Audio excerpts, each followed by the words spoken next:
गणनाथा गणनाथा गणनाथा गणनाथा हे प्रणव स्वरूपा गणनाथा हे प्रणव स्वरूपा गणनाथा पतिपुरीश्वर गणनाथा पतिपुरीश्वर गणनाथा गजानना हे गजवदना गजानना हे गजवदना गजानना हे गजवदना गजानना हे गजवदना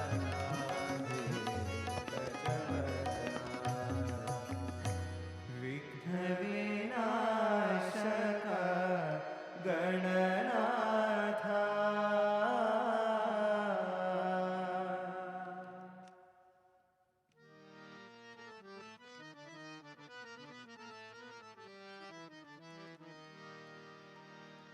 हरि गुण गान करो मन मेरो हरि गुण गान करो मन मेरो हरि गुण गान करो मन मेरो गुण गान करो मन मेरो साई गुण गान करो मन मेरो साई गुण गान करो मन मेरो साई गुण गान करो मन मेरो साई गुण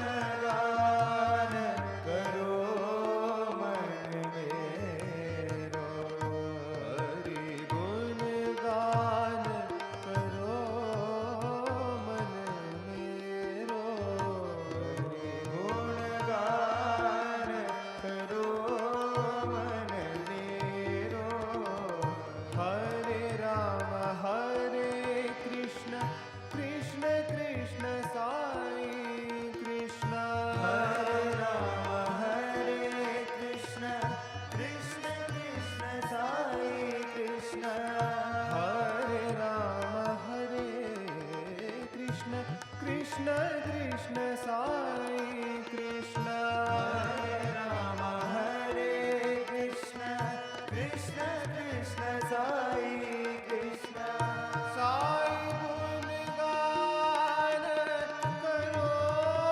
मन मेरो साई गुण गान करो मन मेरो साई गुण गान करो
भज मन श्याम सुंदर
गिरिधर गोपाला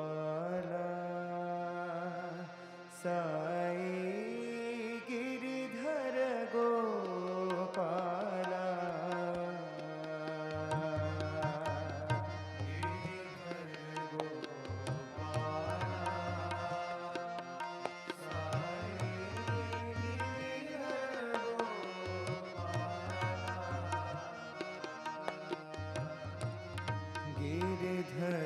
गोपाला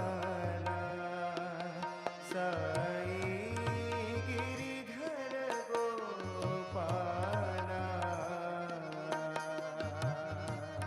गिरिधर गोपाला साई गिरिधर गोपाला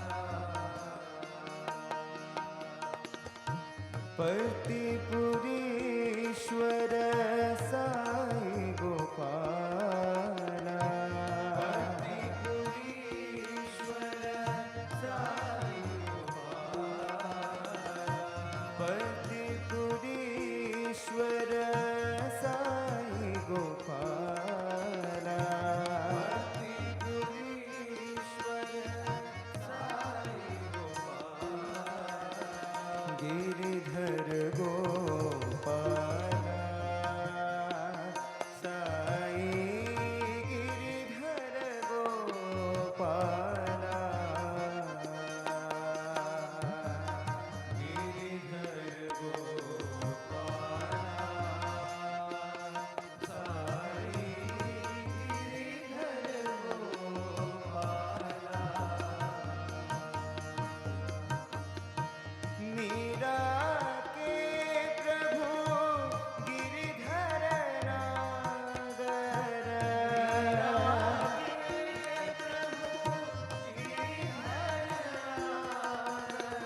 मीरा के प्रभु गिरिधर नागर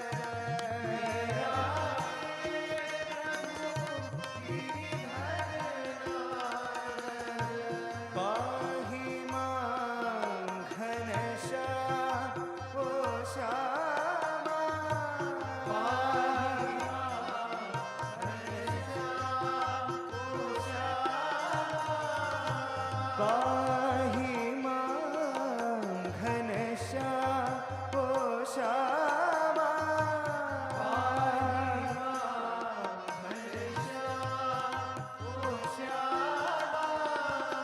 पाहि मां घनश्याम ओ श्यामा पाहि मां घनश्याम ओ श्यामा पाहि मां घनश्याम ओ श्यामा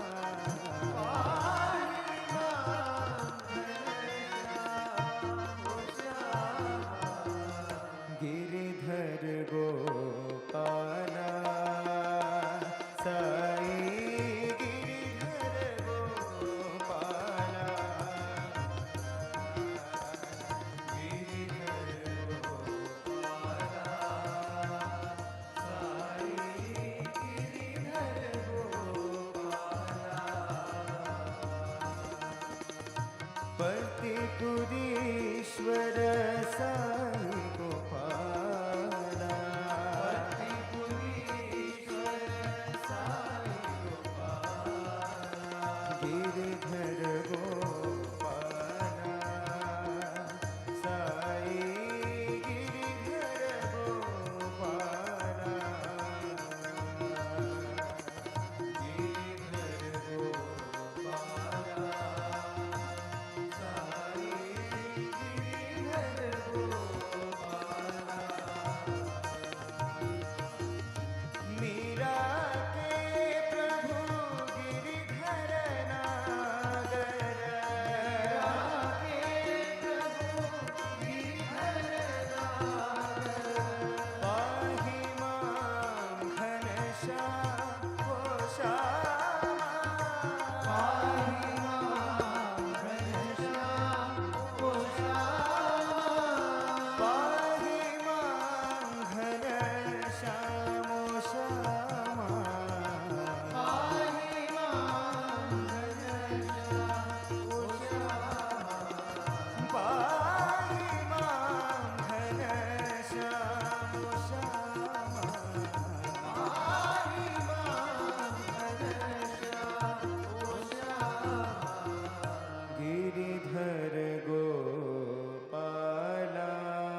राधे गोविंदा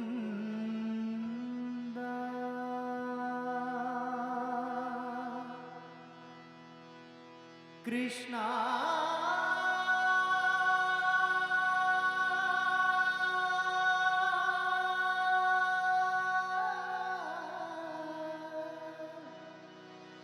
कृष्णा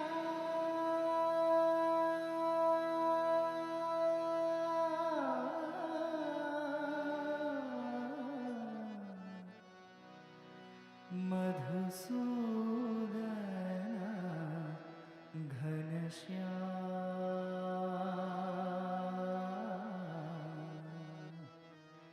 सत्य साई सुंदर श्याम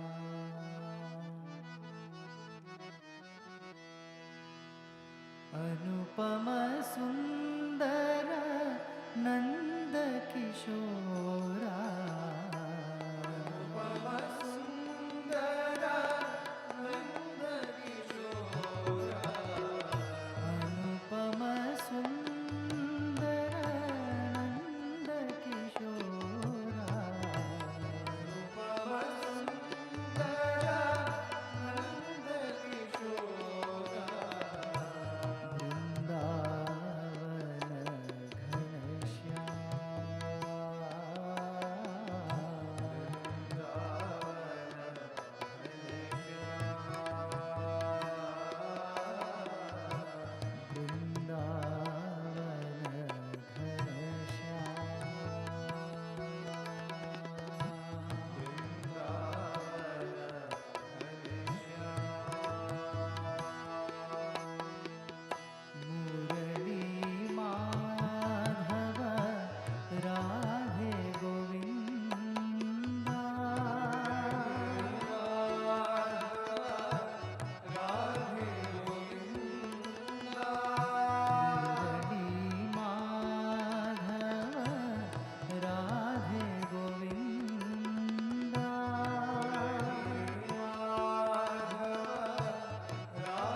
सत्य साई सुंदर श्याम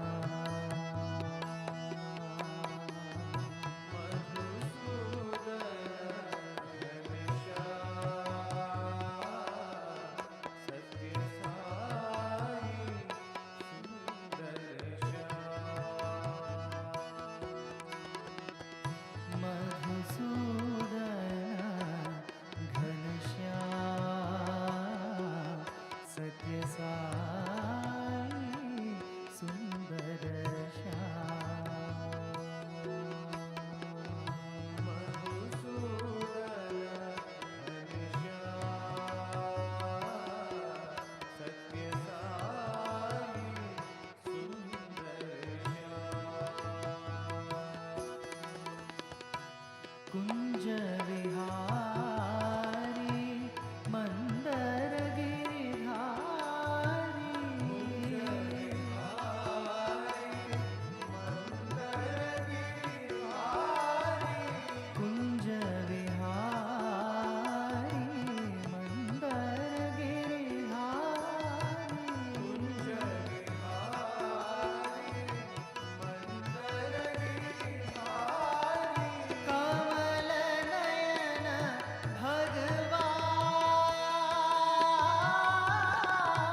नटवर सुंदर श्याम सत्य साई सुंदर श्याम नटवर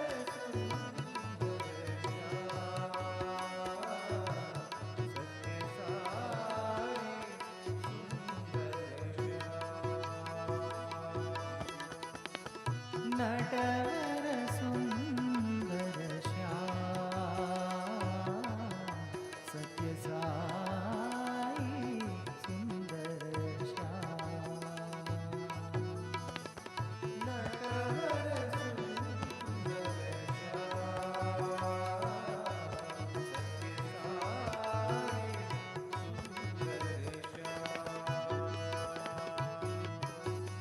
अनुपम सुंदर नंद किशोरा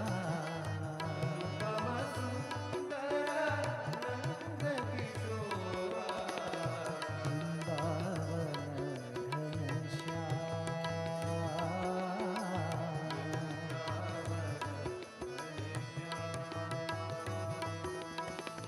मुरली माधव राधे गोविंदा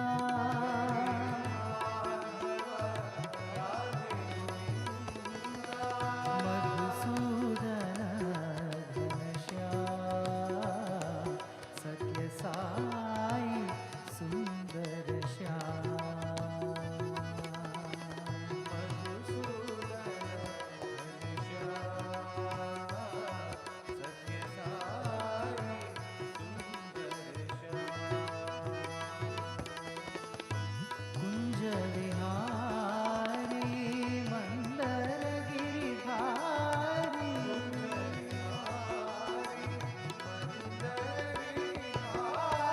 कमल नयन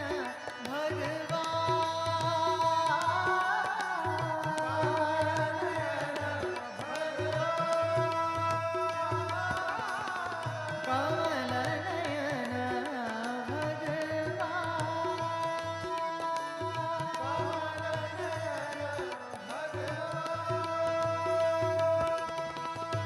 भक्तों के प्रभु पतीश्वर साई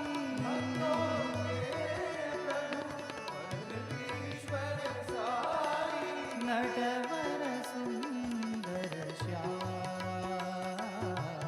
सत्य साई सुंदर श्याम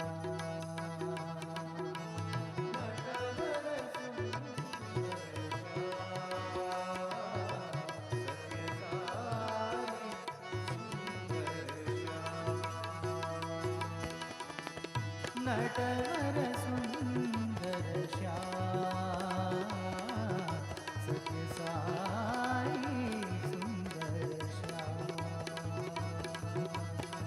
नटवर सुंदर श्याम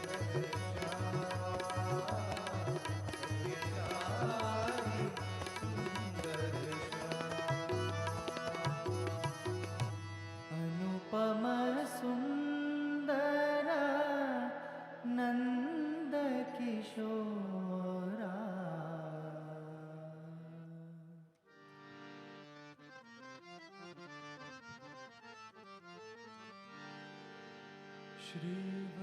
श्रीवत्साङ्कित श्रीकौस्तुभधर श्रीवत्साङ्कित श्रीकौस्तुभधर श्रीवत्साङ्कित श्रीकौस्तुभधर श्रीवत्साङ्कित श्रीकौस्तुभधर माधव मोहन कृष्ण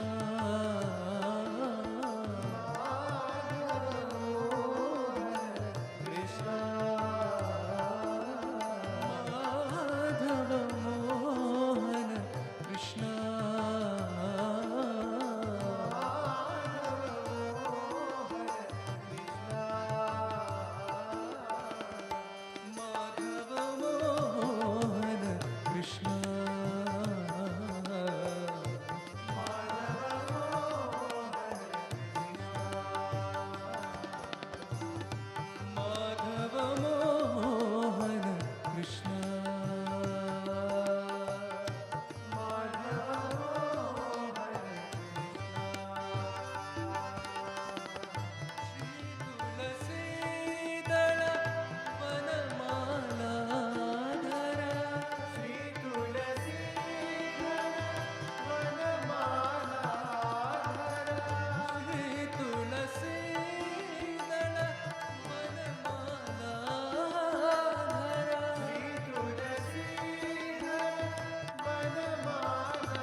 करुणा सागर साई करुणा सागर Sai श्रीवत्साङ्कित श्रीकौस्तुभधर श्रीवत्साङ्कित श्रीकौस्तुभधर Madhav Mohan Krishna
Narayana Shrihari Govind मनमोहना Shrihari Govind मनमोहना जनार्दना जगत्पालना जनार्दना जगत्पालना दीनावना दुःखभञ्जना दीनावना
Om Shri Sai Ram. I place my reverential pranams at the lotus feet of Sadguru Sri Madhusudan Sai. Esteemed guests, elders, dear sisters and brothers, a very loving and heartfelt Sai Ram to each and every one gathered here at Premamrutham and those joining us from around the world through the live webcast. And happy Krishna Janmashtami once again to everyone.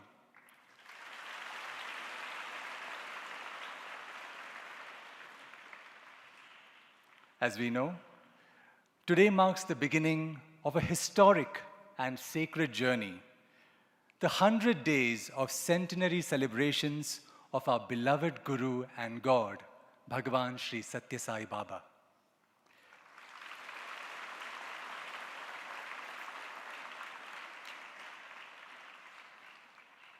Over the next 100 days, we will relive, reflect, and rejoice in the divine life and message of Bhagwan in the joyful presence of our beloved Sadguru. Every session will bring together devotion, wisdom, service, and culture, reminding us of the eternal values that he has gifted to humanity. This evening's program carries forward that spirit, filling our heart with song, inspiration, gratitude, and the timeless stories of Lord Sri Krishna. We will begin with a Vedic invocation. The Vedic girl students will now chant verses from the Narayana Upanishad.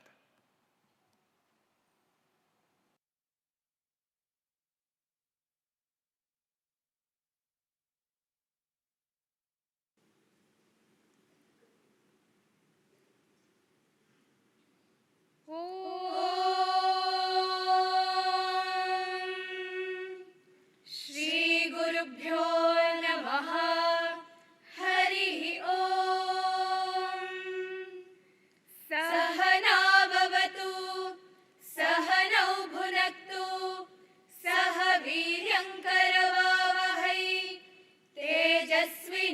तेजस्विनावधीतमस्तु मा विद्विषावहै ॐ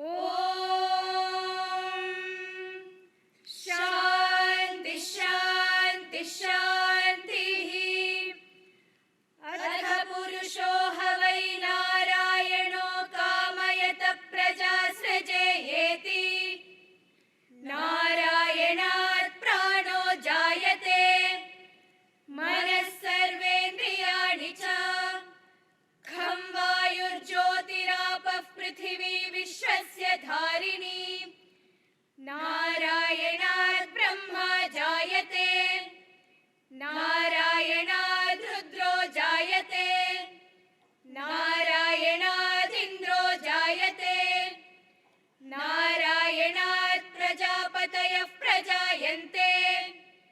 नारायण द्वादशादित्या रुद्रा वसवः सर्वाणि च छन्दागुंसि नारायण देव समुत्पद्यन्ते नारायणे प्रवर्तन्ते नारायणे प्रलीयन्ते ॐ अथ नित्यो नारायणः ब्रह्मा नारायणः शिवश्च नारायणः शक्रश्च नारायणः द्यावा पृथिव्यौ च नारायणः कालश्च नारायणः दिशश्च नारायणः ऊर्ध्वश्च नारायणः अधश्च नारायणः अन्तर्बहिश्च नारायणः नारायण एवेदगुं सर्वं यद्भूतं यच्च भव्यम् निष्कलो निरञ्जनो निर्विकल्पो निराख्यातः शुद्धो देव एको नारायणः न द्वितीयोऽस्ति कश्चित् य एवं वेद स विष्णुरेव भवति स विष्णुरेव भवति ॐ शान्ति शान्ति शान्तिः हरिः ॐ तत्सत् Shri साईश्वरार्पणमस्तु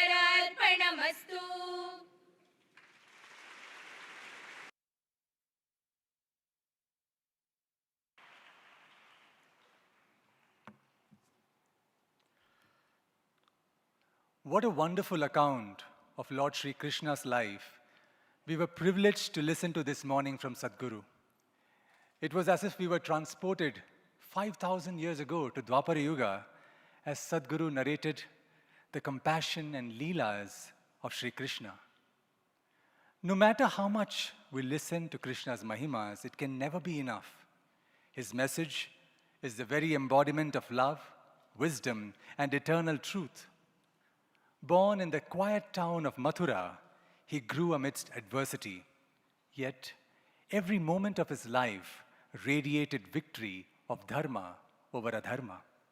From the playful child of Vrindavan to the charioteer on the battlefield of Kurukshetra, his story is the divine song of compassion, courage, and cosmic purpose. The Bhagavad Gita, his immortal teaching, reminds us that duty done with selflessness, devotion rooted in surrender, and faith anchored in righteousness leads man to liberation. We now present a short video on the life of Sri Krishna, drawing from these eternal truths and reminding us why his presence continues to guide mankind across the ages.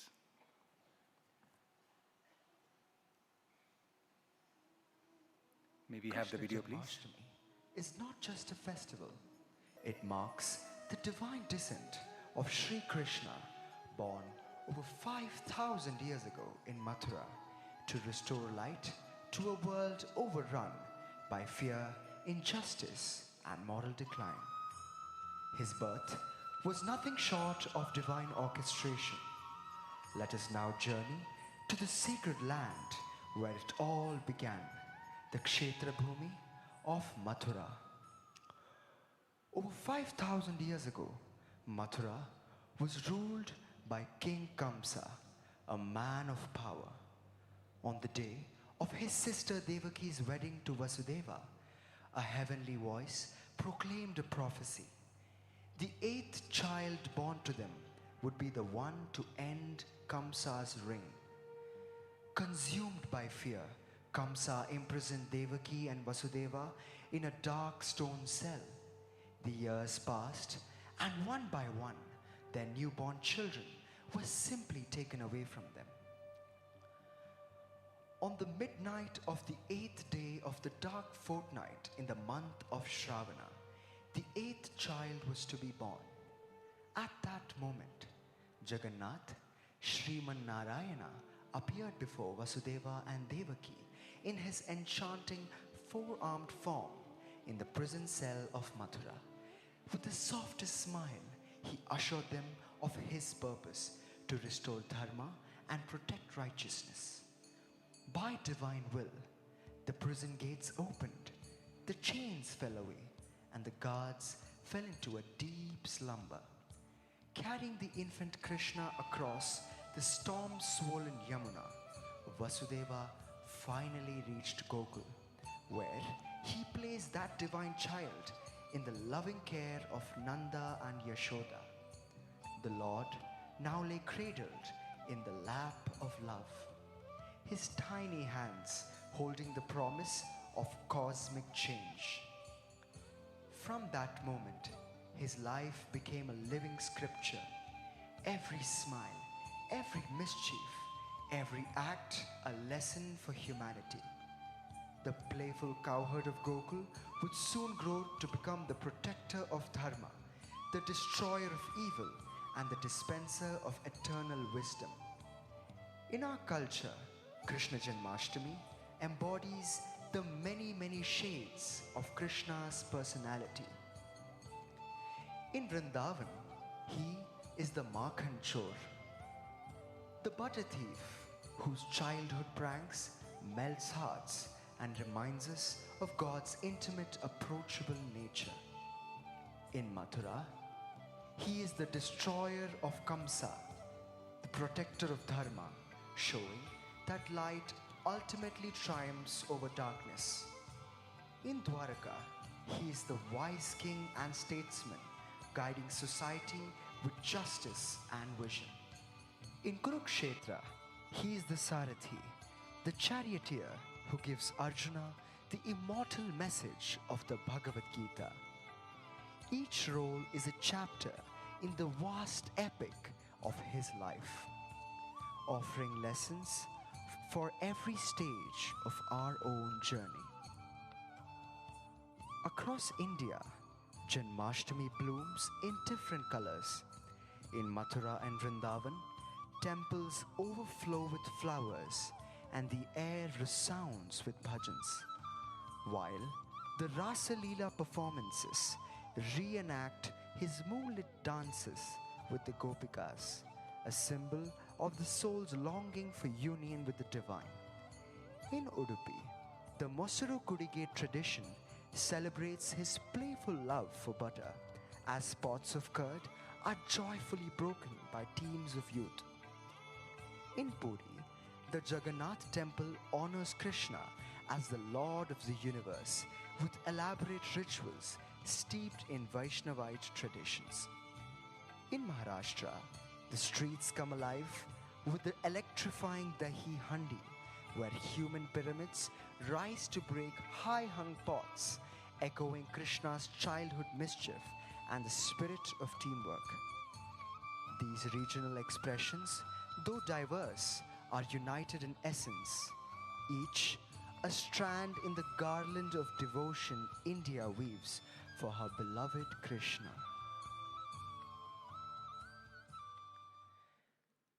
Yada yada hi dharmasya glanir-bhavati bharata abhyutthanam-adharmasya tadatmanam shrujamyaham. Whenever righteousness declines and unrighteousness prevails, I manifest myself. These immortal words of Lord Krishna from the Bhagavad Gita resound through the corridors of time.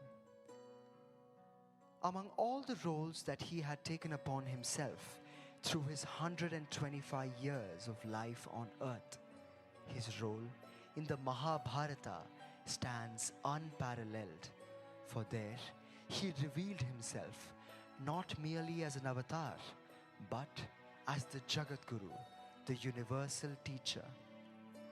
The heart of Janmashtami's significance lies in these very teachings.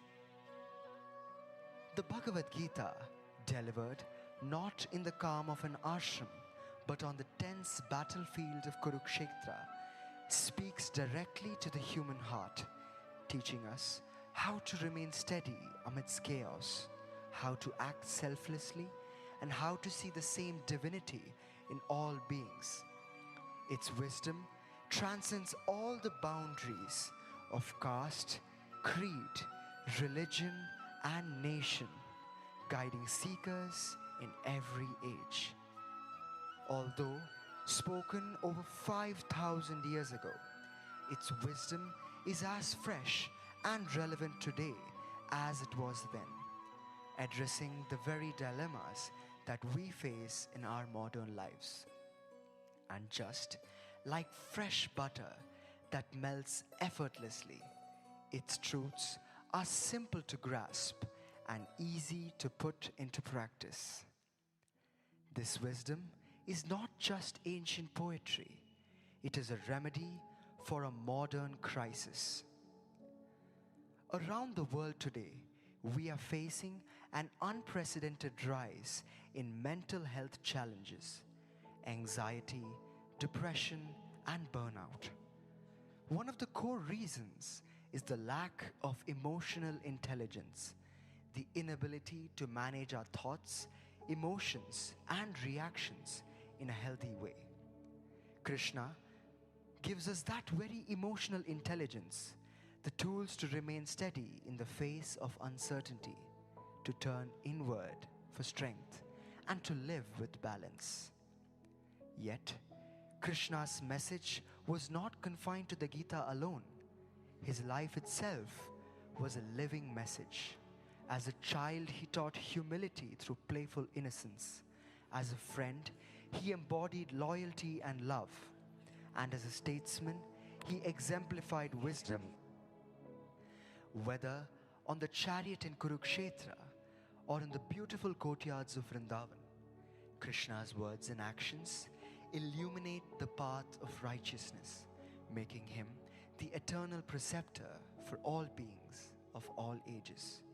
In a world today marked by uncertainty, restlessness, and divisions, Janmashtami stands as a cultural and spiritual anchor. It reminds us that just as Vasudeva carried the newborn Krishna across the swelling Yamuna with unwavering faith, we too must carry the light of Dharma through the storms of life. It tells us that the divine is not distant. He dances in the courtyards of our hearts, steals the butter of our ego, and calls us home with the sweet notes of his flute. And so, Krishna Janmashtami is not just a remembrance of his birth thousands of years ago. It is an invitation to let him be born again in our own hearts, and that the music of Krishna's flute knows no boundaries, for it calls to every heart that is willing to listen. Just as he broke the chains of Devaki's prison, he can break the chains of fear, ignorance, and selfishness within us. When faith becomes our Vasudeva and devotion becomes our Yashoda, the Jagat Guru takes his place in the cradle of our soul, guiding us from darkness to the everlasting light of truth.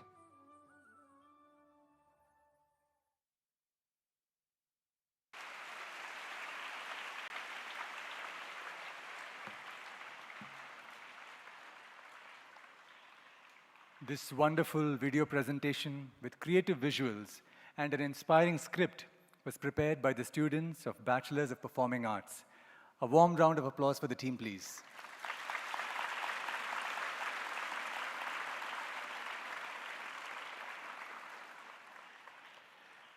We will now hear from one of our students who will share how the timeless message of the Bhagavad Gita has transformed her life. I invite Sister Rakshita R.S., third-year Allied Health Sciences student at the Sri Madhusudan Sai Institute of Medical Sciences and Research. Rakshita hails from Chintamani and joined the Prashanti Balamandira School in grade 6. Rakshita. Om Shri Sai Ram. I offer my humble pranams at the divine lotus feet of my beloved Sai Krishna and my master Sadguru Sri Madhusudan Sai. Respected elders, devotees from around the world who have joined us for the centenary celebrations, staff and students of this wonderful institution, and to all my brothers and sisters present here, Sai Ram, and wish you all a happy Krishna Janmashtami. Today, I would like to share my thoughts and learnings from Bhagavad Gita. Taught by the greatest of all teachers, Sri Krishna, to the most deserving disciple, Arjuna, in the Dwapara Yuga. Though it was taught in Dwapara Yuga, it remains as a timeless wisdom for the modern era, teaching us to find inner peace, make the right decisions, and lead a life of balance and integrity.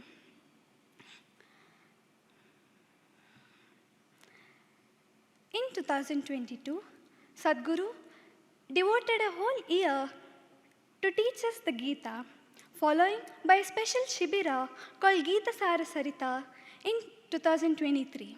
I remember I was studying in my first year pre-university. From then, I slowly started practicing the teachings of the Gita. I have observed many changes in myself during this period. While teaching the 12th chapter, Sadhguru asked us to pick one quality among 40 qualities and practice it throughout our lives. I reflected and chose Nirahankara, which means free from ego and sense of doership. Few weeks later, while we were preparing for Sadhguru's visit to our hostel on Janmashtami, we were given an opportunity to present a skit in front of Swami on Gopika's devotion. I was given a role of a Gopika. Each one of us strived our best to make Swami happy. In order to get into our roles, we were instructed to follow few practices such as abstaining ourselves from unnecessary talking and constantly chanting Krishna's name by withdrawing ourselves from everything else. This enabled us to get into our roles by losing our individualities. With Swami's grace, we were able to perform it well.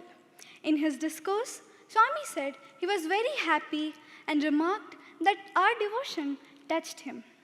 We were all filled with tears of joy. While contemplating on this experience, I realized I did not have any sense of doership nor ego during the skit. This was the change I saw in myself from a girl who used to take credit for every small act. Another interesting aspect that kept me motivated was Krishna so compassionately shows us many ways to attain him. He says, Mayeva mana adatsva, may buddhim niveshaya, nivasishyasi mayeva atavodvam na samshayaha, which means by fixing our mind and intellect on him and completely surrendering to him, we attain him. If this is not possible, he gives us a second option to constantly practice controlling our mind, Abhyasa Yoga. If this is also not possible, he gives us the third option, Madartamapi Karmani, to dedicate all our actions to him with devotion. If even this is not possible, he simply tells us to just do our duty selflessly and give up the attachment to the fruits of our action. Sarva Karma Phalatyagi. I started practicing by doing my duty selflessly and giving up the attachment to the results, like working hard in my studies and leaving the results to the God. Slowly, I started practicing dedicating all my actions to him with devotion. By doing Namasmarana, I was trying to remember God constantly and started practicing controlling my mind and senses. As students of anesthesia and operation theatre technology, we are posted to OT to learn and assist in surgeries. Here, there's always a concern of uncertainty and unpredictability. Once, when I was posted in a cath lab, a pediatric angiogram was underway. All of a sudden, the baby went into cardiac arrest. We were supposed to act within seconds to save the baby. I quietly prayed to Swami and did whatever I could to support my team. Luckily, a few minutes later, the baby was back to normal sinus rhythm. I offered this to Swami and there was peace within me. However, on another occasion, When some things went out of control, despite of everyone's best effort, I was saddened and heartbroken. But then I was immediately reminded of a shloka which says, Samadukha Sukhakshami, which means to be equanimous in all situations, and that we only have the right to perform our duties and not to the results. Many instances like this have strengthened my practice. Whenever I fail to practice, another shloka from the second chapter, Swalpamapyasya dharmasya trayate mahato bhayat. Even little efforts on this path will never go wasted, motivated me. As Swami often says, if you can't run, walk. If you cannot walk, crawl. But do not give up until you realize your truth. My heart is filled with gratitude to Sadguru for bestowing on us the knowledge of the Gita. As I conclude, I pray to Krishna to help us all live a life of complete surrender by practicing the true meaning of the shloka, Yomam pashyati sarvatra, sarvam chamai pashyati, tasyaham na pranashyami, sachame na pranashyati, which means, he who sees me in all beings and all beings in me, he is never lost to me, nor am I lost to him.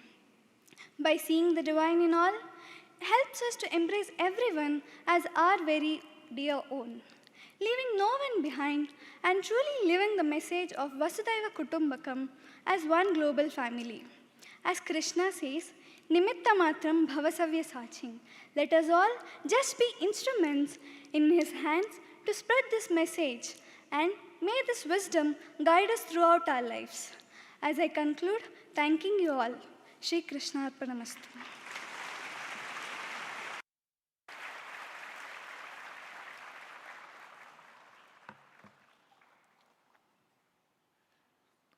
Thank you, sister, for sharing those valuable instances from your life where the wisdom of Gita came to your rescue in difficult times. Up next, we will hear from another young student whose life too has been deeply touched by the Gita.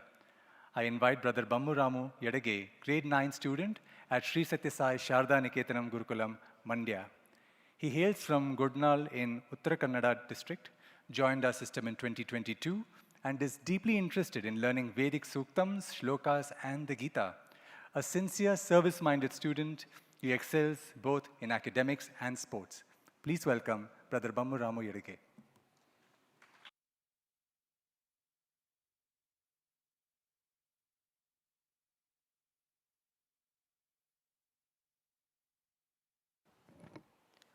ಓಂ ಶ್ರೀ ಸಾಯಿರಾಮ್. ಮೊಟ್ಟ ಮೊದಲಿಗೆ ಸ್ವಾಮಿಯ ಪಾದಪದ್ಮಗಳಲ್ಲಿ ಭಕ್ತಿಯಿಂದ ನಮಸ್ಕರಿಸುತ್ತಾ, ಗೌರವಾನ್ವಿತ ಹಿರಿಯರೇ, ಶಿಕ್ಷಕರೇ ಹಾಗೂ ನನ್ನ ಸಹೋದರ ಸಹೋದರಿಯರೇ, ನಿಮಗೆಲ್ಲರಿಗೂ ಹೃದಯಪೂರ್ವಕ ಸಾಯಿರಾಮ್ಗಳು. ಇಂದು ಕೃಷ್ಣ ಜನ್ಮಾಷ್ಟಮಿಯ ಈ ಪವಿತ್ರ ಸಂದರ್ಭದಲ್ಲಿ ಭಗವದ್ಗೀತೆಯೊಂದಿಗೆ ನನ್ನ ಪ್ರಯಾಣವನ್ನು ಹಂಚಿಕೊಳ್ಳಲು ಅವಕಾಶ ಸಿಕ್ಕಿರುವುದಕ್ಕೆ ನಾನು ಹೃದಯಪೂರ್ವಕವಾಗಿ ಕೃತಜ್ಞನಾಗಿದ್ದೇನೆ. ಇದು ಅನಿರೀಕ್ಷಿತವಾಗಿ ಪ್ರಾರಂಭವಾಗಿದ್ದರೂ ನನ್ನ ಜೀವನವನ್ನು ಶಾಶ್ವತವಾಗಿ ಬದಲಾಯಿಸಿದೆ.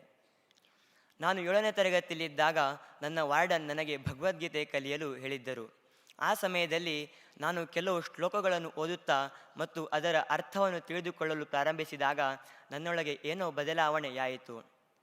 ಹಿಂದೆ ಯಾವತ್ತೂ ಅನುಭವವಾಗದ ಶಾಂತಿ ನನ್ನಲ್ಲಿ ನೆಲೆಸಿದಂತಾಯಿತು. ನಂತರ 8ನೇ ತರಗತಿಯಲ್ಲಿದ್ದಾಗ ಭಗವದ್ಗೀತೆಯ 12ನೇ ಅಧ್ಯಾಯದಿಂದ ಒಂದು ಸುಂದರವಾದಂತಹ ಗುಣವನ್ನು ನನ್ನ ಜೀವನದಲ್ಲಿ ಅನುಸರಿಸಲು ಪ್ರಾರಂಭಿಸಿದೆ. ಅದ್ವೇಷ್ಟ ಸರ್ವಭೂತಾನಾಂ ಮೈತ್ರಃ ಕರುಣ ಏವಚ ನಿರ್ಮಮೋ ನಿರಹಂಕಾರಃ ಸಮದುಃಖ ಸುಖಕ್ಷಮೆ. ಸಂತೋಷದ ಸಮಯದಲ್ಲೂ ಮತ್ತು ದುಃಖದ ಸಂದರ್ಭಗಳಲ್ಲಿಯೂ ಸ್ಥಿರತೆ ಮತ್ತು ಸಮಾನತೆಯಿಂದ ಇರಿಸಿಕೊಳ್ಳುವುದು. ಇದು ನನಗೆ ಕೇವಲ ಶ್ಲೋಕವಾಗಿರಲಿಲ್ಲ, ಅದು ನನ್ನ ಜೀವನದ ಶೈಲಿಯಾಯಿತು. ಕಾಲಕ್ರಮೇಣ ನನ್ನ ವ್ಯಕ್ತಿತ್ವದಲ್ಲಿ ಬದಲಾವಣೆಗಳನ್ನು ನೋಡಲು ನಾನು ಪ್ರಾರಂಭಿಸಿದೆ. ನನ್ನ ಮಾತು ಮೃದುವಾಯಿತು, ನನ್ನ ಮನಸ್ಸು ಶಾಂತವಾಯಿತು ಮತ್ತು ನನ್ನ ಜೀವನದ ಎಲ್ಲ ಕಷ್ಟಗಳನ್ನು ನಿಭಾಯಿಸುವ ಸಾಮರ್ಥ್ಯವೂ ಹೆಚ್ಚಾಯಿತು. ನಾನು ನಿಮ್ಮೊಂದಿಗೆ ಒಂದು ಅನುಭವವನ್ನು ಹಂಚಿಕೊಳ್ಳಲು ಇಷ್ಟಪಡುತ್ತೇನೆ. ದೇವರ ಇಚ್ಛೆಗೆ ಶರಣಾಗಿದ್ದರೆ ದೇವರು ನಮ್ಮನ್ನು ನೋಡಿಕೊಳ್ಳುತ್ತಾನೆ ಎಂಬ ನಂಬಿಕೆ ನನಗೆ ಈ ಅನುಭವದ ಮೂಲಕ ಸ್ಪಷ್ಟವಾಗಿ ಅರ್ಥವಾಯಿತು. ಕಳೆದ ವರ್ಷ ನಡೆದ ಕ್ರೀಡಾಕೂಟದಲ್ಲಿ ನಮ್ಮ 4 ಕ್ಯಾಂಪಸ್ಗಳು ಒಟ್ಟಿಗೆ ಗೂಡಿ ಯಕ್ಷಗಾನ ಮಾಡಲು ಸ್ವಾಮಿ ನಮಗೆ ಅವಕಾಶ ನೀಡಿದ್ದರು. ನನಗೆ ಅದರಲ್ಲಿ ಭಾಗವಹಿಸಲು ಆಸೆ ಇತ್ತು. ಆದರೆ ನನಗೆ ಅಥ್ಲೆಟಿಕ್ಸ್ ಸ್ಪರ್ಧೆಗಳಲ್ಲಿ ಗಾಢವಾದಂತಹ ಆಸಕ್ತಿ ಇತ್ತು ಮತ್ತು 1 ವರ್ಷ ಶ್ರಮಪಟ್ಟು ಅಭ್ಯಾಸ ಮಾಡಿ ಆ ಸ್ಪರ್ಧೆಗಳಿಗೆ ನಾನು ತಯಾರಾಗಿದ್ದೆ. ಆದರೆ ನನ್ನ ಶಿಕ್ಷಕರು ನನಗೆ ಕ್ರೀಡೆಗಳಿಗೆ ಮಾತ್ರ ಗಮನ ಹರಿಸು ಎಂದು ಹೇಳಿದರು. ಆ ಕ್ಷಣವೇ ನನಗೆ ತುಂಬ ದುಃಖವಾಯಿತು. ಯಾಕೆಂದರೆ ಸ್ವಾಮಿಯ ಹತ್ತಿರ ಹೋಗುವ ಅವಕಾಶವನ್ನು ಕಳೆದುಕೊಂಡೆ ಎಂದು. ಆದರೆ ಈ ಅನುಭವವೇ ನನಗೆ ಹೇಳುತ್ತದೆ, ದೇವರ ಇಚ್ಛೆಗೆ ಶರಣಾಗಿದ್ದರೆ ದೇವರು ನಮ್ಮ ಜೊತೆಯೇ ಇರುತ್ತಾನೆ, ನಮ್ಮ ಪ್ರಯತ್ನವನ್ನು ನೋಡುತ್ತಾನೆ ಮತ್ತು ನಮ್ಮ ಜೀವನದ ಮಾರ್ಗವನ್ನು ಕೂಡ ತೋರಿಸುತ್ತಾನೆ ಎಂದು ನನಗೆ ಅರ್ಥವಾಯಿತು. ಆ ಸಂದರ್ಭದಲ್ಲಿ ನನಗೆ ಒಂದು ಭಗವದ್ಗೀತೆಯ ಶ್ಲೋಕ ನೆನಪಾಯಿತು. ಸಂತುಷ್ಟ ಸತತಂ ಯೋಗಿ ಯಥಾತ್ಮ ದೃಢನಿಶ್ಚಯ ಮಯ್ಯರ್ಪಿತಮನೋ ಬುದ್ಧಿ ಯೋಮದ್ಭಕ್ತ ಸಮೇ ಪ್ರಿಯ. ದೇವರು ನಮಗೆ ಯಾವುದೇ ಪರಿಸ್ಥಿತಿಯಲ್ಲಿ ಇಟ್ಟರೂ ಕೂಡ ಭಕ್ತನು ಸದಾ ತೃಪ್ತಿನಾಗಿರಬೇಕು ಎಂಬ ಸತ್ಯವನ್ನು ನಾನು ಅರ್ಥ ಮಾಡಿಕೊಂಡೆ. ಹಾಗಾಗಿ ನಾನು ಕ್ರೀಡೆಗಳಲ್ಲಿ ಉತ್ತಮ ಸಾಧನೆ ಮಾಡಲು ಮತ್ತು ನನ್ನ ಪ್ರಯತ್ನವನ್ನು ಸ್ವಾಮಿಗೆ ಅರ್ಪಿಸಲು ಸಾಧ್ಯವಾಯಿತು. ಕೊನೆಗೂ ನಾನು ಹೈ ಜಂಪ್, ರನ್ನಿಂಗ್ ಮತ್ತು ಶಾರ್ಟ್ ಪುಟ್ಗಳಲ್ಲಿ ಪ್ರಥಮ ಸ್ಥಾನವನ್ನು ಪಡೆದುಕೊಂಡೆ ಮತ್ತು OBE ಮಟ್ಟದ ಚಾಂಪಿಯನ್ಶಿಪ್ ಗೆದ್ದಿರುವ ನನಗೆ ದೊಡ್ಡ ಜಯವಾಯಿತು ಎಂದು ನನಗೆ ಅನಿಸಿತ್ತು. ಅದಕ್ಕೂ ಮೇಲೂ ಸ್ವಾಮಿ ಎಲ್ಲ ಚಾಂಪಿಯನ್ಸ್ಗಳಿಗೂ ಟ್ರೋಫಿ ನೀಡಲು ಆಯ್ಕೆ ಮಾಡಿಕೊಂಡಿದ್ದರು. ಆ ಸಮಯದಲ್ಲಿ ನನಗೆ ಅಪಾರವಾದಂತಹ ಸಂತೋಷವಾಯಿತು. ಏಕೆಂದರೆ ಅಂತೂ ಸ್ವಾಮಿಯ ಹತ್ತಿರ ಹೋಗುವ ಕನಸು ನನ್ನ ಕನಸು ನೆನೆಸಾಯಿತು ಎಂದು. ಶ್ರೀಕೃಷ್ಣ ಹೇಳುವ ಹಾಗೆ, ಯತ್ಕರೋಷಿ ಯದಶ್ನಾಸಿ ಯಜ್ಜುಹೋಷಿ ದದಾಸಿಯತ್ ಯತ್ತಃ ಪಶ್ಯಸಿ ಕೌಂತೆಯ ತತ್ಕುರುಷ್ವ ಮದರ್ಪಣಂ. ನಾವು ಮಾಡುವ ಎಲ್ಲ ಕಾರ್ಯಗಳನ್ನು ದೇವರಿಗೆ ಅರ್ಪಿಸುವುದರಿಂದ ಮಾತ್ರ ನಮ್ಮ ಮನಸ್ಸಿಗೆ ಶಾಂತಿ ಸಿಗುತ್ತದೆ ಎಂದು ನನಗೆ ಅರ್ಥವಾಯಿತು. I am blessed to learn 250 shlokas and my goal is to memorize all 700 shlokas by the next birthday of our beloved Swami as my humble offering to him.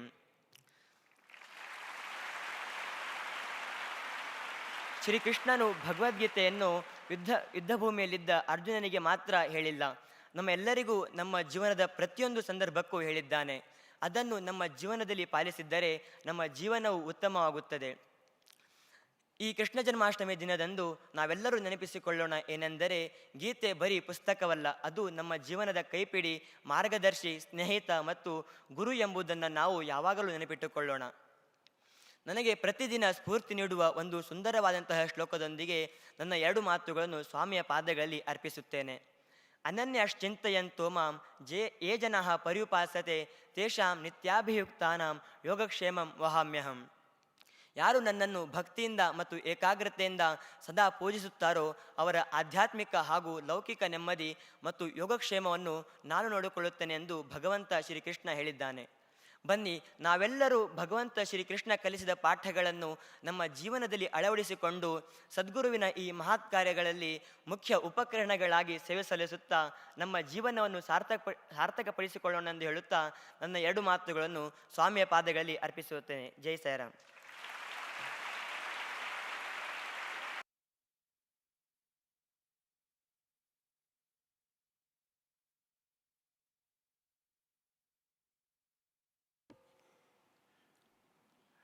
Thank you, brother, for those inspiring words. As part of the centenary celebrations, we're also honoring our CSR partners through the CSR Circle of Honor. Our heartfelt appreciation to the many CSR partners who have embraced this mammoth mission of free nutrition, education, and healthcare to all, and have wholeheartedly supported the mission and thereby countless lives. In the journey of service and transformation, real and lasting change is possible only when different pillars of society, individuals, communities, and institutions come together with a shared vision to uplift lives.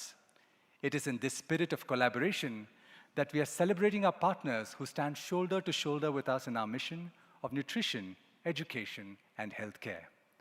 This evening, we honor Trans-System Logistics International Private Limited for their support of the Each One Educate One scholarship program over the past 2 years. Trans-System Logistics International Private Limited, TLI, is a joint venture between Japan's Mitsui & Co. Limited and the Transport Corporation of India. Since 1999, it has been a pioneer in India's automobile logistics sector, serving as the lead partner for Toyota Kirloskar Motor. TLI introduced world-renowned systems like Toyota's Just-in-Time and Milk Run to India, and today it continues to set benchmarks in efficiency, reliability, and innovation for Japanese automakers and their suppliers across the country. We extend a heartfelt token of appreciation to the company, recognizing their contribution to empowering young lives through education. Representing the company is Mr. Sagar Agarwal, Senior Vice President of Transsystem Logistics International Private Limited. In this role, he oversees finance and compliance and also plays a pivotal part in strategic decision-making for the company's operations and business development. He is a distinguished professional with over 30 years of leadership in finance, corporate law, and community development. We now invite him to the stage to receive the token of gratitude and also to share a few words with us. Mr. Sagar Agarwal.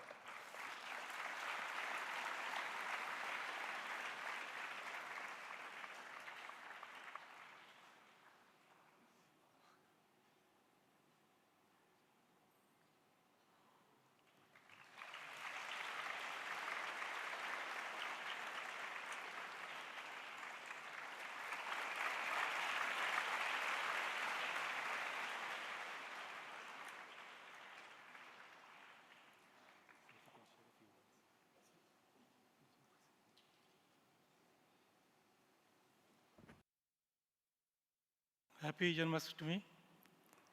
And see, I'm not prepared to have a speech over here, but I've been suddenly told to say something. I'm visiting this facility for the first time.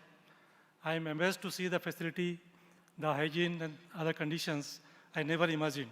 Thank you, Sadhguru, for providing such a good education, nutritious food to my poor Indian brothers and sisters.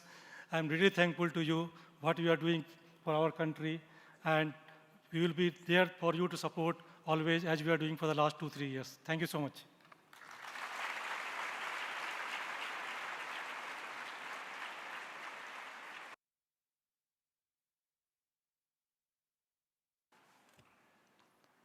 I now invite Shri B.N. Narasimhamurthy, mentor of Shri Sathya Sai Lokaseva Gurukulam Group of Institutions, to address us all.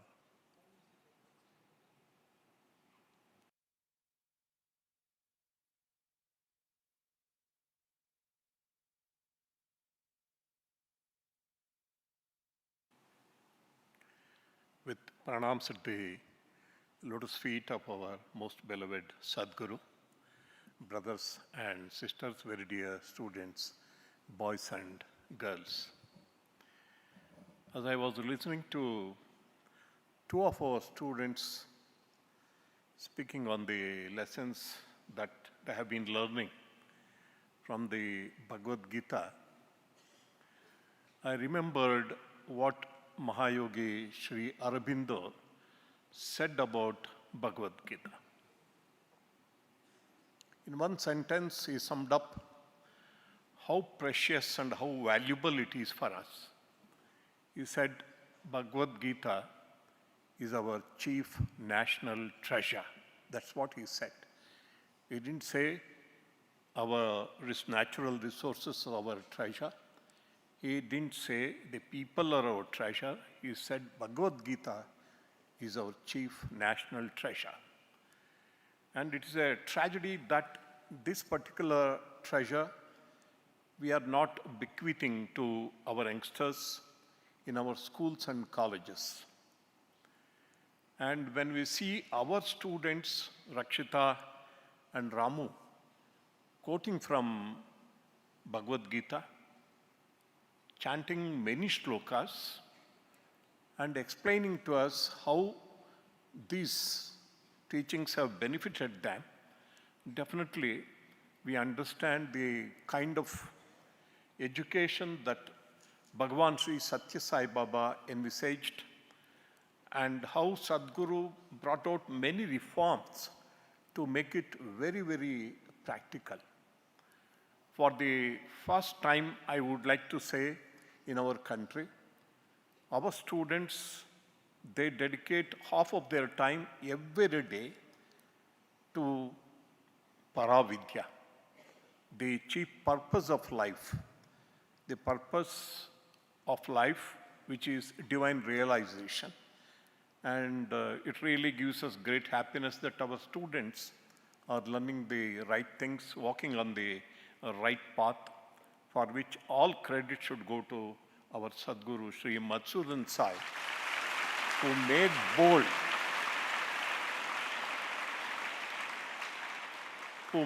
bold to delink from both the Karnataka State Board of Education and Central Board of Secondary Education and go to NIOS, which gives us so much freedom to have the curriculum that we would like to have. And this is the real ideal system of education. And I would like to just conclude this morning. We heard a very rousing and profound discourse from Sadhguru about the life of Bhagwan, Sri Krishna. How he broke the rules. He said, my favorite God is Sri Rama because he was a stickler to the rules. But Krishna quite often broke the rules only with those who broke the rules. And about this, when I was at Prashant Nilayam, one day I had the opportunity to discuss this particular issue with Bhagwan Baba.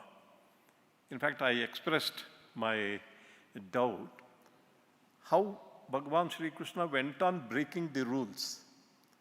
Then he gave a very beautiful example. Suppose a thief enters your house through the back door and steals something, and then he goes back through the back door, jumps the compound and runs away. If you think, I am the master of the house, how can I jump the compound? How can I go? Why should I go through the back door? Let me go through the royal front door. You are not going to catch the thief.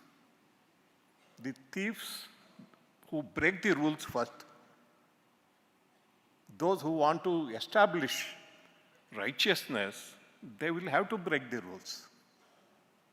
And finally, this morning, Swami narrated such captivating incidents from the life of Krishna.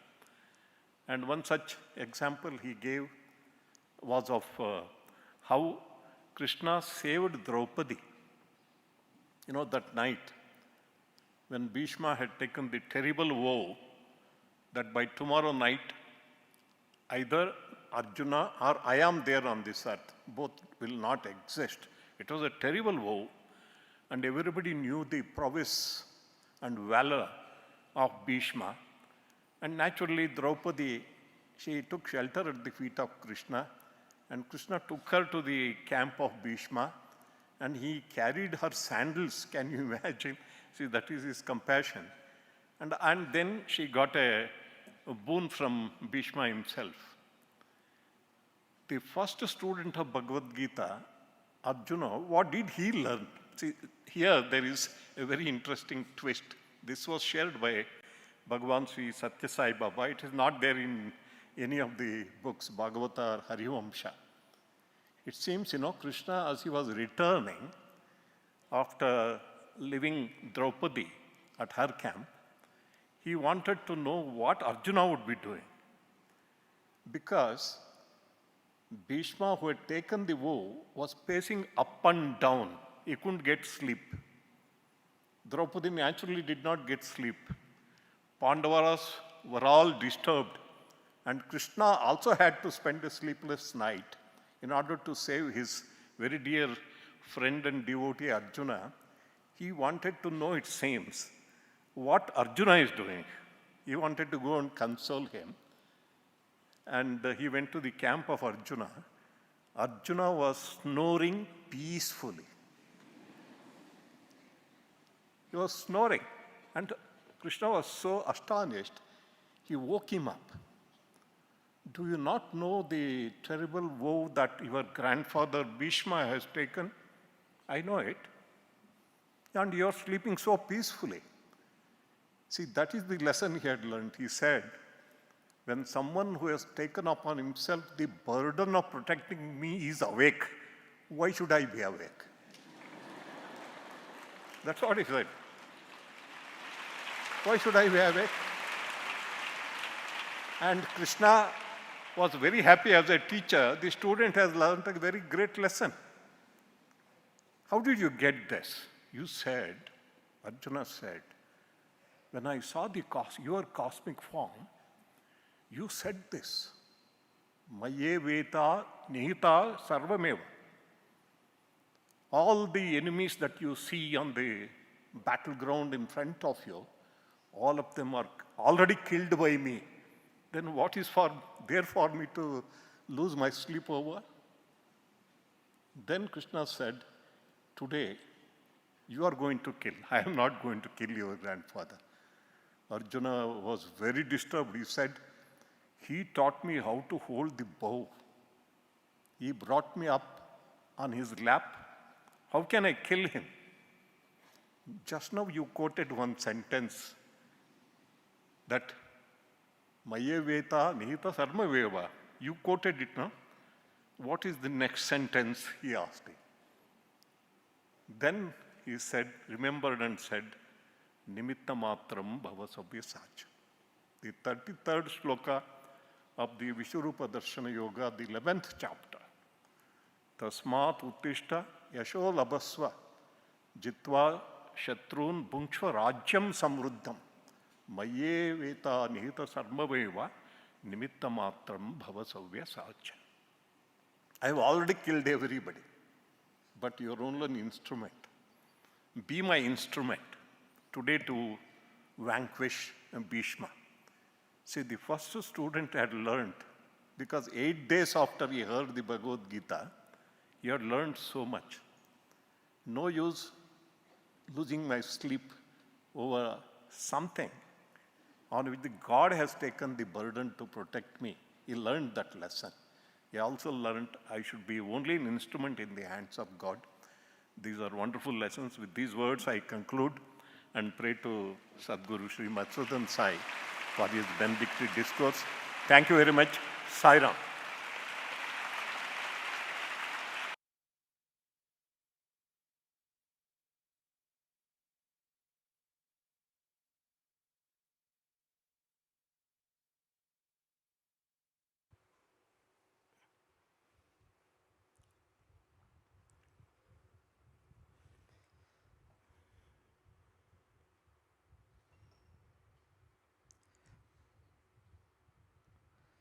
It is said that after having composed Mahabharata and so many other Puranas, Vyasa was still not very happy and satisfied. He felt that something was missing. He was not totally happy with all that he had done.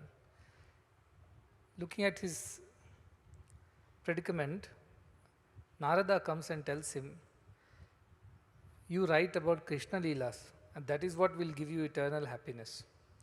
And the final composition of Vyasa then happens to be Bhagavatam.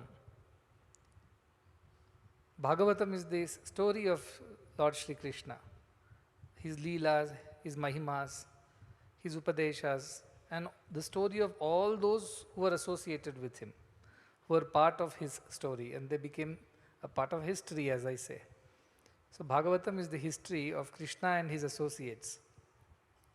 And beautiful scripture, and we have many times seen either movies or many other dramas, or even heard people speak about Bhagavatam, chant Bhagavatam and so on. Once you listen to Bhagavatam and stories of Krishna, naturally you fall in love with the personality of Krishna. And then you want to seek his constant grace, you want to seek his constant company, you want to seek his constant love. That is a natural thing. So I am going to tell you something from Bhagavatam. How do you get the grace of Lord Krishna? How does he grace his devotees?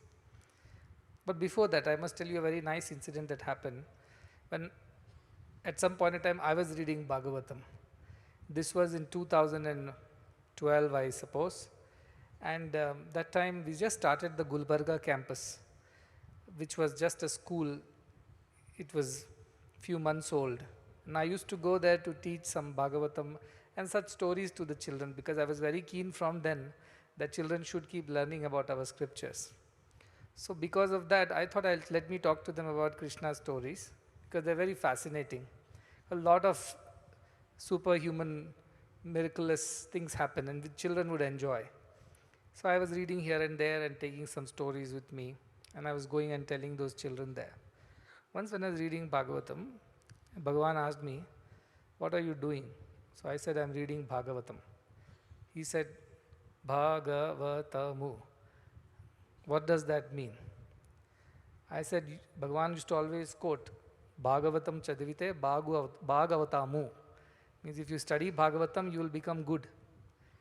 So I said, that's why I'm studying for the children's sake. He says, "No, Bhagavatamu." He said, "What does that mean?" So naturally he was there to teach a lesson. It is generally his way of doing things. Whenever he wants to teach something, he'll ask about it. "Do you know this?" And even if you know this, the best answer you should give is, "I do not know." Because then you get to hear him speak, right?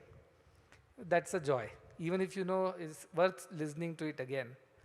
From Yasvayam Padmanabhasya Mukha Padmadvini Sritaha. What comes out of the lotus-like lips of our Lord, that is very sweet, so we can hear it any number of times. But don't try this trick on me. I will tell you, go read for yourself. Anyways, I told, yeah, I know you told me some time back, but I don't remember. He says, Bha means bhakti. Then Ga means jnana. Va means vairagya. Ta, he got stuck at ta. He did not remember ta. And in Ma, Bhagavatam, Ma he says is mukti. But ta was something that he was stuck. So I said, how can you get stuck? You are the all-knowing Lord. And the Bhagavatam, a simple definition which you wanted to say, and how could you get stuck at ta? So I asked him, and he said, I don't remember, another time. So many times he would do that. And that is Leela again. Leela of Bhagavan, who remembers, knows everything, but then Jiva Prajna is there, right? Morning we learnt about Jiva Prajna and Daiva Prajna. Both exist simultaneously in the avatar. So he said, I don't remember ta. But I kept on insisting, please tell me what is ta. And then he said, another time I will remember and tell you. And then I continued the conversation. Then, after so much time also, he was not answering, so I asked him, you are a Lord, you are omnipresent, omniscient, omnipotent. There is nothing that is not known to you. Then why this drama of not remembering? Who you truly are, tell me. Are you not the supreme consciousness manifested in this form? Are you not the omniscient, omnipotent, omnipresent God that I know you as? Why is that you are playing this and not telling me? Who are you? I asked him. And then he bent over, looked into my eyes and told, if you want to know me, become me. To know God is to become God. And I asked him again, what does it mean to know you, to become you? He said, become pure, selfless love. That is what I am. So once you become pure, selfless love, you know who I am. That is how said and said. At that time he said, Ta means Tattvam. He knew Ta, but he did not say it because he wanted me to ask this question, who you are. And to which he replied, I am pure, selfless love. And if you really want to know who I am, become who I am. And he taught us how to become him. He taught how to become pure, selfless love. Let go of all our selfishness, all our ideas, attachments, ambitions, all that I, me, mine in us. And fill our hearts with pure love for all beings. Which is what in the morning I was saying. Priti Vatsalya Paratatoda. Out of love, pure love and compassion for all beings, God manifests in a human form. Not only human form, look at above there. So many animal forms also He has manifested. Matsya, Kurma, Varaha, Narahari, Vamana, Parshurama, Rama, Krishna, all kinds of forms. From animals onwards He has been manifesting just to save humanity. That is the compassion of Bhagavan and Lord and any avatar for that matter. So coming back to Bhagavatam. Naturally when you read about Lord Krishna, you want to be associated with Krishna, you want to have grace of Lord Krishna. But the closest associates of Lord Krishna who worked with him shoulder to shoulder were the Pandavas. But how was their life? It was bed of roses? Was it? No. It was a crown of thorns. They went through so many difficulties and miseries all through their lives. Even before the Pandavas were born, they were denied the kingdom. The father passed away quite early, they were orphaned. And with Kunti and Madri, the two mothers, when they returned to the Hastinavati to seek their rightful share, by the Dhritarashtra, the king and his sons and his crooked associates, they were all denied any right over the kingdom or any benefits. That's when Bhishma Pitamaha steps in and says, this can't be done. They also are equally the heir of this kingdom, and they also should get, and he provides for them. Bhishma Pitamaha looks after them personally. That is how they grow. And then of course they were put in the same Gurukulam of Dronacharya, and then they grew together as skilled warriors and also statesmen. All this happens, but all through their lives they were miserable.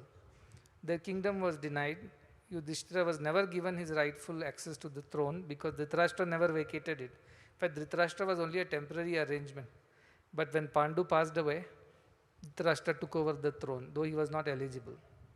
And he stayed that way, saying, I am the older one, so what if I am blind? He never left the throne till the end. Even for his son's sake also, he didn't leave. In fact, Mahabharata is the reason for Mahabharata war is Dhritarashtra, not Duryodhana. Because Dhritarashtra did not want to give up the throne. He was ready to give up his sons also, but not his throne. Look at his attachment. Anyways, here there was Yudhishthira and the Pandavas and Kunti. All through their lives they were miserable. Not one day that they lived peacefully. If you read the whole of that story, every time they were facing challenges. There were people plotting against them. They were trying to murder them or deny them whatever their rights were. And he was exiled. All Pandavas were exiled. They were in the forest for 12 years, 13 years. They were just roaming Agyatavasa. Name it. All kinds of miseries were the lot of Pandavas, Draupadi and Kunti. So I was thinking that why the life of the devotee has to be so miserable when Lord himself is with the devotee, right? Why are they not having the peaceful, happy, blissful lives of comfort like devotees expect? And at the end, when they won the war after so much of effort, hardly in any time, they all gave up because Krishna passed away. And so they gave up the kingdom, they went for Prasthana, and then they never came back. So they never really enjoyed a very happy life. So I was thinking why this happens to the devotee. And then I came across these slokas in Bhagavatam, where Krishna is telling Dharmaraja Yudhishthira about whom does he give his grace to. All I can say is that tighten your seat belts, there is turbulence ahead. And Sri Krishna says, the one whom I want to give my grace, yasyaham anugrahanami harishye tad dhanam shanaihi. I take away all their wealth slowly, slowly, if I want to give my grace to them. That sounds like an antithesis to the idea of devotion and boons and blessings from the divine. Sri Krishna says, I take away all the wealth of those whom I want to give my grace. But then he explains why. Because Dharmaraja had no wealth left. Then he says, Yasyaham anugrahanami harishye tad dhanam shanaihi tato dhanam tyajatyasya swajanaha dukkha dukkhitam. Once that person has lost all his wealth, his near and dear ones will give him a lot of difficulty and misery. Dukkha dukkhitam means they will make his life miserable because people are here only for our money and all that we can do for them. They are not here to do things for us, the selfish ones I am saying. So they will abandon the person who has lost all his wealth. And not just abandon, they will make him miserable by continuously torturing or causing sorrows and difficulties to such a person. That sounds even worse. Okay, you took away my wealth, fine, but at least leave me as it is. No, I will make your life miserable. And the kith and kin and friend and relatives that you depended on, whom you thought they were your very own, whom you loved and they loved you, suddenly they will all abandon you. Because I have willed it so, because I want to give my grace to you, he says. Then he continues to explain.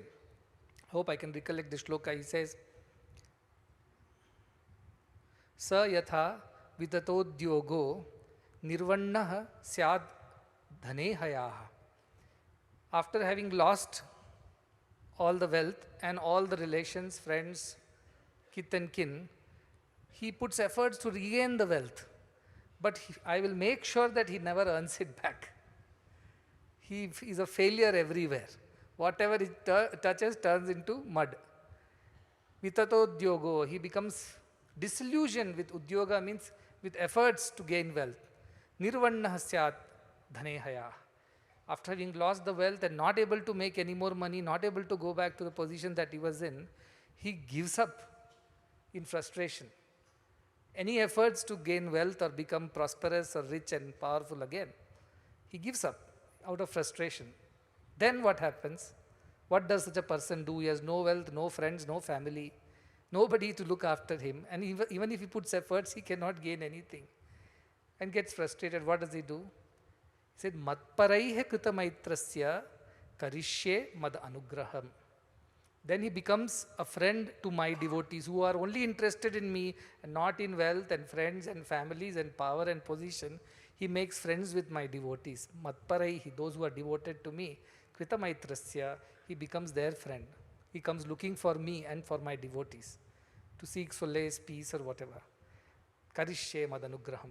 At that point of time, I give my grace to such a person.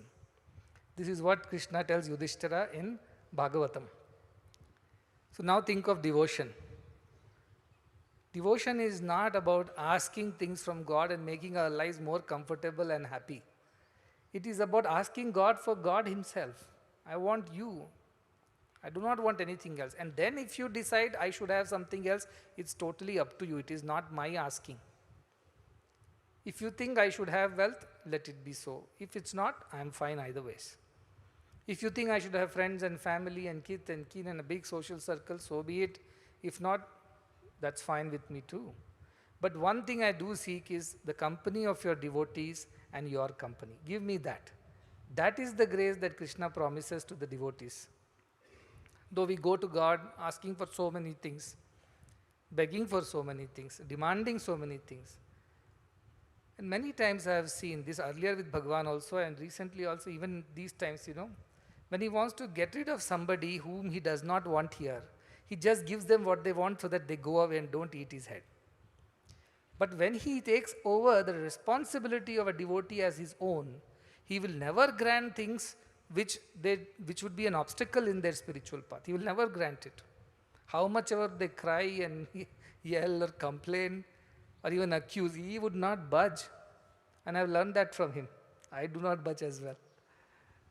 If it is not good for their spiritual growth, spiritual welfare, not given. How much ever they may cry and yell. Because he has decided to give his grace, much more valuable than all the petty things. I have come here to give you what I want to give you. That's what Bhagavan said. I give you what you ask for so that one day you will ask for what I have come to give. And we ask for all kinds of things from Bhagavan, but not Bhagavan himself. That the one who has Bhagavan and his grace at the cost of everything else in life, health, wealth, progeny, family, friends, relatives, power, name, position, he is still dear to God because God loves him. It's not that God on purpose makes us miserable, no. But if our wealth, name, fame, relations come in the way, come in between us and him, then he takes it away. So what is the other way? You ask God for God only, don't ask for anything else. And if he thinks it is right, he will give what you require, what you need. Not what you ask, what you want. Because you are his own, he owns you and he wants to do the very best for you. And why I am able to appreciate this? Because I have gone through all this. My own life is a very testimony to what Bhagavan can do in order to bring you closer to him. I lost my everything actually in the process of starting this mission. It was all very exciting in the beginning. Oh, work for Bhagavan, build institutions, go here, go there. But who is going to look after all the requirements? So you sell the car, you sell the house, you sell your investment, you sell that, sell this. You sell your parents' assets also, not only yours. Literally go to the roads, actually. That is what it was. And he was not giving up still. Still asking to do more, and then to do that, we have to do more things. And literally everybody was, everybody was on the roads. And then there were loans taken to undertake many activities which could never be repaid. So I was going through a very miserable time. And that time I told Bhagavan, why I have to go through this? You are here with me, you are the Lord, you are the owner of everything. Why should I be suffering under you when I have dedicated everything to you and to your work? Why should me and my family go through this misery? When I asked him, he said, don't you know Pandavas? This is the exact thing he told me. Pandavas went through what they went through, yet they never complained and cried. They were happy that Krishna is with them. What they had to go through, they anyway had to go through. But with Krishna by their side, they had the courage to go through it. That is how it is. Draupadi was born a princess, but she roamed around the forests eating fibers and fruits and roots and tubers, never had a cooked meal, never had a palace to live, never had any comfort. But she was closest to Krishna. But her name is also Krishna because she was also a little dark-skinned. And Krishna loved her so much, but never gave her the palace and the wealth and the progeny and whatever. She lost all her children in the process of the war. All the Upapandavas died. Finally, only Parikshita survives, that also because of Sri Krishna's intervention. Because Ashwatthama uses the Brahmastra, which is, nobody can stop it. Only Krishna could stop it. So he enters the womb of Tara and gets inside and protects the destruction of Parikshita. That is the kind of compassion Lord showed. See, only one person in their progeny survives is Parikshita.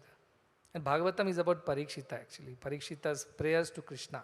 He hears the story from Shuka Muni. The entire Bhagavatam is the story like that. So this is the idea of Lord's grace. Now tell me how many of us want the grace of Lord Krishna and his association and company? At the cost of everything else. Huh? Not that you can have this also and that also. Avva, Bhuva, and both won't work. Ask one. What would you ask for is my question. One side is Krishna and his grace. Other side is all the misery of the world. With Krishna, misery comes. Without, it means these kind of miseries. Other side is all kinds of wealth and everything, but no Krishna. What should we choose in our life? We should always choose Krishna. Because though Kauravas chose the Ikshvahuni Sena over Krishna, Duryodhana comes, right? He comes to Krishna, says, you have to help me also. After all, I am also your distant relative. You can't just help Arjuna. And Krishna says, oh, very well, when did you come? Please ask. And he says, and those foolish Duryodhana thinks, good, he asked me to ask first, not Arjuna. Otherwise, Arjuna would have asked him for all the army. And see, he says, I want the army. And he says, take the army. And Duryodhana is so happy. Fool's paradise he's in. That I will win the war. Whereas Arjuna only gets Krishna, who would also not wield a weapon. He says, I will come with you, I will be with you, but I will not fight the war. Still Arjuna takes Krishna. At the end, dharma is established. Misery is actually Kaurava's lot. Though they looked very prosperous and happy and so to say, very comfortable, but at the end, none of them survived. They died miserable death. Pandavas also died at the end, but not in that kind of mental misery that Kauravas went through. So, living with God is not always bed of roses. It could be a path of thorns, but internally you feel the presence of the Lord, you feel very joyful, and you are not troubled by the ideas of the world. And that is why the idea of Krishna should be understood correctly.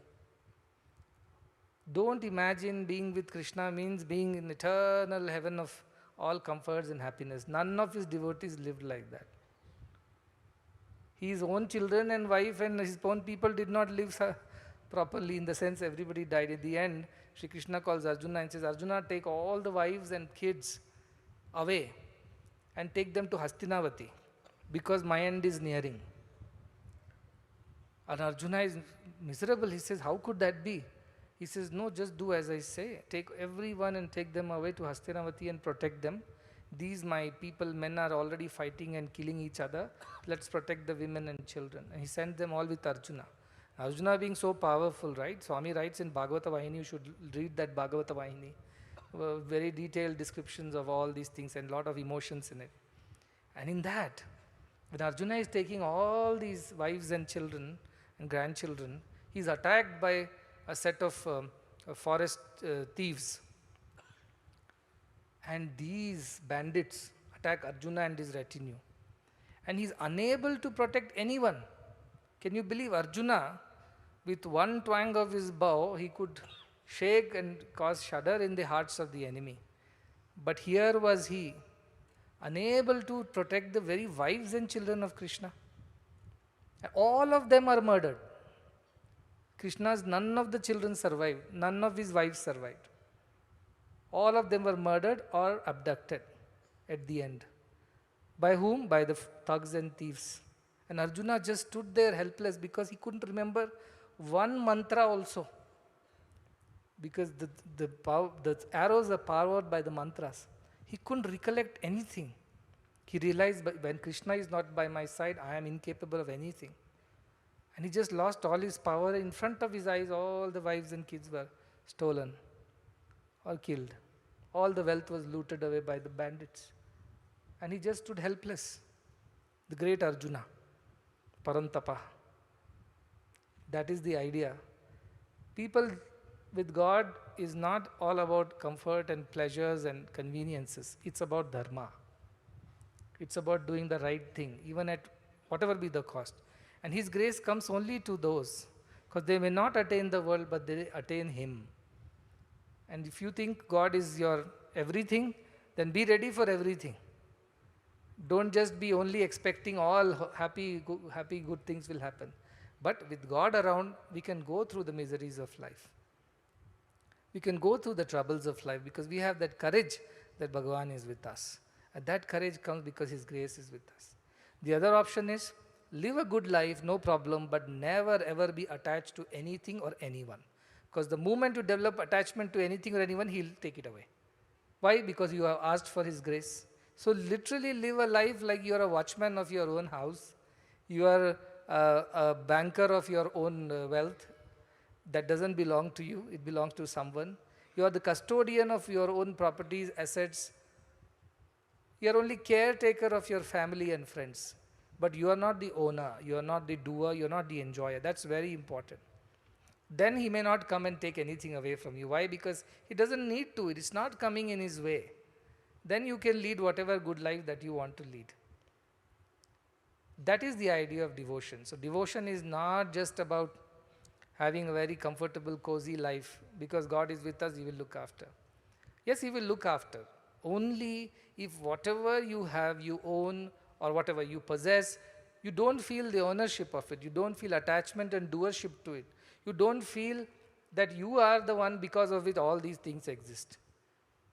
You simply live like a caretaker, a custodian, a trustee of God's given wealth, family, home, knowledge, abilities, skills, talents, everything is God given. Absolutely no ego, absolutely no attachment. Then Krishna is not going to take anything away from you. Why should He take? See, when Krishna used to steal butter from the Gopikas' homes, Mother Yashoda used to get complained every day. Look at your son, he has come, again stolen things. We are already poor people, this is our survival. If we sell our butter and we make a little money, with that we live. And this fellow comes, not only eats, breaks all the pots, destroys everything, and steals all butter. The Yashoda would get very furious, and she will call Krishna and scold him, and even punish him, and say, I am the headman's wife. We are the landlords, we are the kind of head of the village, we are the head family of the village. You are the son of this family, have some shame. Why do you steal from these poor ladies who have nothing else? That's all they own. Why do you take that away from them? We have enough butter at home. There's enough at home that you can eat. Why do you want to steal? Then Krishna tells Yashoda, your butter is full of moha. That you are mother and you are feeding your child. Their butter is not like that. Their butter is of devotion. You feel you own me, and that is why you feed me. But your butter is no taste to me. Their butter is sweet because they don't think that they own me. They think they belong to me. They don't think I belong to them. So I feel like eating the butter that they make and not yours. This is the heart of Krishna. Gopikas were those who thought they belonged to Krishna. Yadavas were those who thought Krishna belonged to them. Gopikas were those who thought Krishna owned them. Yadavas were those who thought they owned Krishna. Gopikas were those who thought Krishna has every right over them. Yadavas were those who thought they have every right over Krishna. And that is why Yadavas are never remembered, but Gopikas are still remembered for their devotion. Pandavas are still remembered for their devotion. Kunti, Draupadi, Uddhava are remembered for their devotion. Others have all been forgotten, or at best are remembered for not a happy reason, not a very good reason. So be devotees of Krishna who are ready to face any challenge as he wills. As he wills. Whatever is his wish, let it be that way. If it's happy, so be it. If it's not so happy, so to say, so be it. Everything is Krishna's grace only. And I always tell people, if there are difficulties and you're going through challenges, all the more you should be happy. Why? Krishna is there, watching over us. And maybe I am losing my spiritual understanding. Maybe I am getting attached to things of the world and people. That's why He's taking away my friends and family and relatives and my wealth and everything else, and not allowing me to succeed in anything, because He wants my attention. My attention is elsewhere and He doesn't like that. He wants all the attention to Himself. Therefore, He is making all these things in my life. So that is the way to look at life. And when difficulties come, that if you have asked for God's grace, be ready to face any challenge and face it with a smile, not with complaint. Sita prajnaha. That equanimity should be there. Why? Because Sri Krishna is with us, and that's our wealth, that's our Lord. We don't need anything else. And whatever else is needed, He will give as and when needed. Look at the life of Meera, Radha, Tulsidas. So many, every devotee that you can think of, what kind of life they have lived. They have lived a life filled with Krishna consciousness and that joy. But physical comforts, material comforts were hardly there. Because probably that was coming in the way of their devotion to Krishna or Krishna's love for them. But I am not that hard. I am rather teaching you, enjoy the world, but let the world not enjoy you. Because the moment world starts enjoying you, I will have to intervene. And then do what Krishna told. Harishye, take away. Why? Because these people are now getting too attached to the world. They don't remember God anymore. Therefore, it's not worth it. Take it away from them. So yes, have what you have, but have with this complete understanding that all belongs to Krishna. I am just a custodian, a caretaker. When such an idea and attitude is there, how do you know that you have really developed that attitude? Your heart should not have any fear. Your mind should not be anxious at all. And you should always feel as if you're living in somebody's house and using somebody else's things. That feeling should be there. Absolute ownership of things should not be there at all. And no fear should be there. If it is gone also, it's gone. I am not worried about it. If it is there, so be it. If it's gone, that's it. That's not my problem. That's Krishna's problem to feed me tomorrow. And I have lived that life. I've lived that life for quite a few years. And I know how He emptied me of myself, my ideas, my attachments, my whatever possessions and relations, so that He could fill me up with His selfless love, which He wanted me to do. Know me to become me, He said. Or become me to know me. So He took care of that it happened, but it went through a process. And that process is initially very painful, because you don't want to let go of your petty things, right? You think this is the world, this is all it is. But He will show you a better world. He'll take away what is not right and give you multifolds of what is right. Today I may have everything, but nothing belongs to me, including the clothes that I wear. It doesn't belong to me. Somebody in devotion, they make clothes, and it looks like there is a competition in devotion. They want to make better and better clothes. Or they want to bring me something, they bring me. None of this, nothing I possess, absolutely nothing whatsoever. A bank account is there because for visa purposes we have to print a statement and give.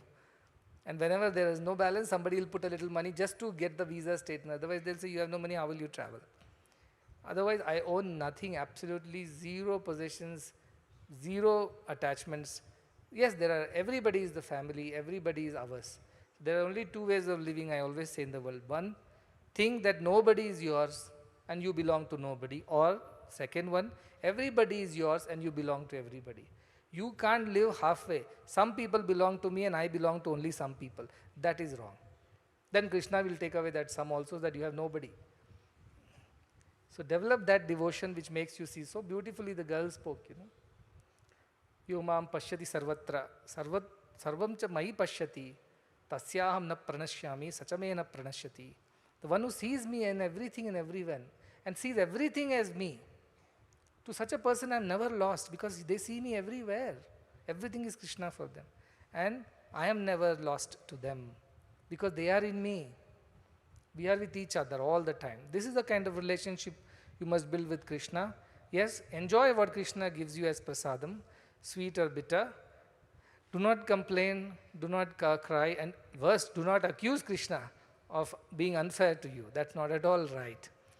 And remember, if you get too attached to your possessions, your ideas, your ambitions, your family, your friends, and things like that, and yet you have prayed for Krishna's grace, then remember these slokas from Bhagavatam. Sooner or later, he is going to take it all away, because that's not working in your favor. So yes, remember that, and when you remember Krishna, remember the depth of his personality and his concern for his devotee, his concern for our spiritual upliftment. That is all that he asks us for. That is what makes him joyful. So that is the best birthday gift you can give, that you ask for nothing but Krishna himself. I want you. I do not want anything else. If you come, everything else that you bring with it is fine for me. If nothing else is also there, I am fine. Mirabai. कोई दिन घोड़ा तो खाती तो कोई दिन घोड़ा, कोई दिन पैदल चलना जी, करना फकीरी तो फिर क्या दिलगिरी, सदा मगन में रहना जी. They are happy go lucky, these fakirs, these devotees of Krishna. Why? Because he is there. One day he may send an elephant to ride, another day a horse, third day he may ask you to walk barefoot as well. In every situation, I am happy because Krishna is with me and I am with Krishna. That's our joy. Remember this also. I gave a very nice discourse in the morning. I thought I'll also give you a little bitter taste of, not bitter actually, it's sweeter taste of Krishna's way of doing things. So next time don't ask questions to me. If something is not working for you, it means it is not good for your spiritual growth. There is some change you have to make in your attitude, in your personality, in whatever you are thinking, so that it fits the bill and Krishna is happy and he'll allow that to happen. If he's not allowing this to happen, it means there is some bit of, some possessiveness, selfishness, or some bit of attachment that has crept in, and that is why it is not working. And this is the first thing Bhagavan told me. As long as you are selfless, nobody can stop this mission. And every time something doesn't work, I go back, contemplate, where have I gone wrong? Before asking others, where did they go wrong? I ask myself, where have I gone wrong? Have I become selfish somewhere? Have I become ambitious? Have I become attached? And then I find the answers, and only then we proceed from there. So this is the process of spiritual evolution. We are here for 100 days for our spiritual evolution. It means less of I and more of Sai. Prema gali badi sakari, jame dona samahi, jab main tha hari nahi, ab hari hai main nahi.